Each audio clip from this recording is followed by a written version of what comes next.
Good morning, good afternoon, and good evening, wherever you guys are in the world. Let's take a look at what happened this week in the comic book world. Alright, so first up, DC Comics is celebrating the 80th years of Batman by commissioning Joey Nix, a well-known photorealistic painter, to commission a Batman logo in multiple different major cities, two of which have already been completed and are on display, one in Seattle, Washington, and the other in Bentonville, Arkansas, with two more to come, one in Dallas, Texas, and the other in Burbank, California. So I think that's pretty cool. If you guys live in those areas, swing on by those mirrors and take some selfies. And if you'd like to see the full video of this, go check out DC Comics' YouTube channel because they got it up and it's pretty cool. Alright, so next up we got Marvel. Coming out this September, Marvel's going to be paying homage to the Immortal Hulk issue 16, the 1 in 25 transformation variant, ranging from issues from Amazing Spider-Man issue 29 to Venom number 18. We're going to have Fantastic Four and Moon Knight. A total of 22 different titles are going to get these really cool transformation variants. And now I know some people didn't like them, but they're pretty damn cool. So it might be something to keep an eye out for. Alright, so going back to DC Comics, it looks like this September, DC's going to start pumping out beloved comic book reprints that are only going to cost $1, which is pretty damn cool. Kind of like True Believers. Starting off in September 4th with Detective Comics issue 584. And then September 11th, we're going to get Batman issue 608. September 18th, we're going to get Harley Quinn number 1. And then the 25th of September, we're going to get Crisis on Infinite Earths number 1.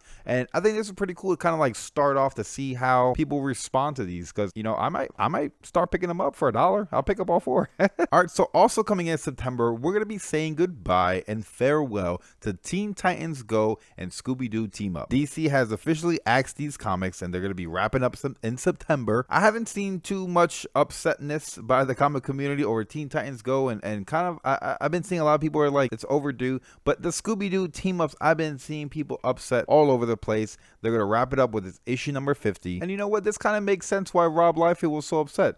You know, I know he really likes that Teen Titans Go, and that's probably why he got so upset on Twitter. On a lighter note, we got comic books, we got meth. So this week, a 49-year-old along with 9 other individuals were caught by Australian authorities because they've been shipping comic books from California to Australia. They've been getting methamphetamines shipped into the Bay Area, shipped out in comic books that have been hollowed out. And these guys aren't just putting out a little bit, $100, $1,000. This is $1 million operation. Can you imagine all those comic books that they destroyed? Man, that's really sad. All right, coming out of that drug-fueled news article, we got DC Comics, who this year, not only did they extend Batman Who Laughs to make it a 7 issue, but they're going to be extending Dial H for Hero and Wonder Twins. These were both 6-part series. Now they're going to be turned into 12-part series, adding an additional 6 issues to this. We got Wonder Twins issue number 7 coming out on September 11th, followed by Dial H for Hero coming out on September 25th. So might want to keep an eye out for those. So we got some Stranger Things in the news, and no, it's not the Netflix hit show that's coming back in July,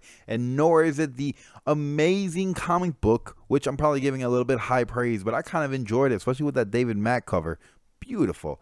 But we got Stranger Things and our fast food restaurant. So Burger King is launching a 80s style type of promotion where they have the extra large soda pop, and you also got an upside down Whopper, which is insane. Check out the ad.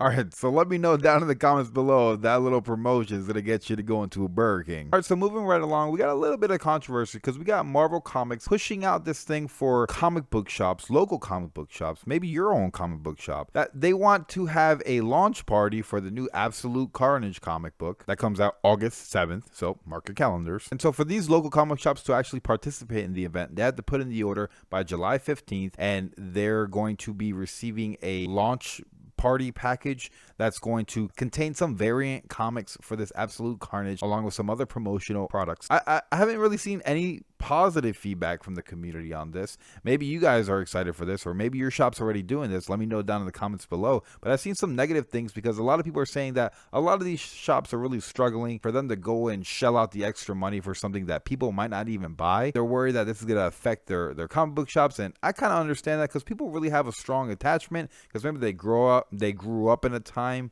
where this is the comic book shop they went to their whole life and they don't want to see anything bad happen to it. So Leave me your thoughts down below on this. All right, now some techie, nerdy news. So we got that new image book Sonata #1, which is really, really cool. But what a lot of people failed to realize was once you open that cover, on the bottom, there's some small words that says you could go and download an augmented reality app. And what's really cool about this app is you could actually put the app over each page, and you could have these different, there's about 3 different sliders, and you could actually see the entire process for each panel on how it was sketched and inked and colored. And it's just something really cool to add to a comic book. So if you guys have that Sonata #1, definitely go and check out the App Store or the Google Play Store and see if you could download that app. Naomi's back in the news. All right, so Naomi is coming out in Action Comics issue 1015, where she's on the cover looking cool. So this is definitely a book that you're gonna want to get, because this is Naomi's first introduction into Action Comics that we know of. She might be in Action Comics 1014, so you might want to pick that one up too. All right, and to wrap things up for this week in news, because I'm trying to keep it small, I'm trying to get all the good, juicy news articles that you guys maybe haven't heard of and want to really understand more. I don't want to rehash things that people have said and just beat a dead horse. All right, so we got Lobo, yes, Lobo, coming out in Krypton Season 2, making his first TV appearance. And as soon as he makes that first appearance, boom, he gets his own spin-off show that's about to come out. And that's freaking awesome. Make sure you guys pick up that Omega Man #3. And if you have no idea who Lobo is, I actually made a video on him, on his backstory, some key comics, and a good jumping on point if you want to read about him. All right, so all you Umbrella Academy fans, Netflix has went ahead and greenlit the show for Season 2, and already they ordered 10 new episodes. So definitely something to look forward to. All right, moving over to the DC Universe app, we got Drew Van Anker. I hope I'm saying his name right. I believe he was from the show Pretty Little Liars. He is going to be playing Aqualad in Season 2 of Titans. I'm pretty sure Season 2. Definitely something to look forward to. I'm anticipating Season 2 because I enjoyed that first one. All right, and we got Oblivion Sung coming in the news this week. Now, this was like a dollar book that no one was really talking about. I know there was a statue that was released for this that had a comic in there with a special variant that's selling for quite a bit of money, but Universal has picked this comic book up and they're going to make a film about it. They already launched production for it, so you know this is going to be happening. We also got Netflix purchasing the rights of Tom Clancy's The Division, which is a pretty popular video game,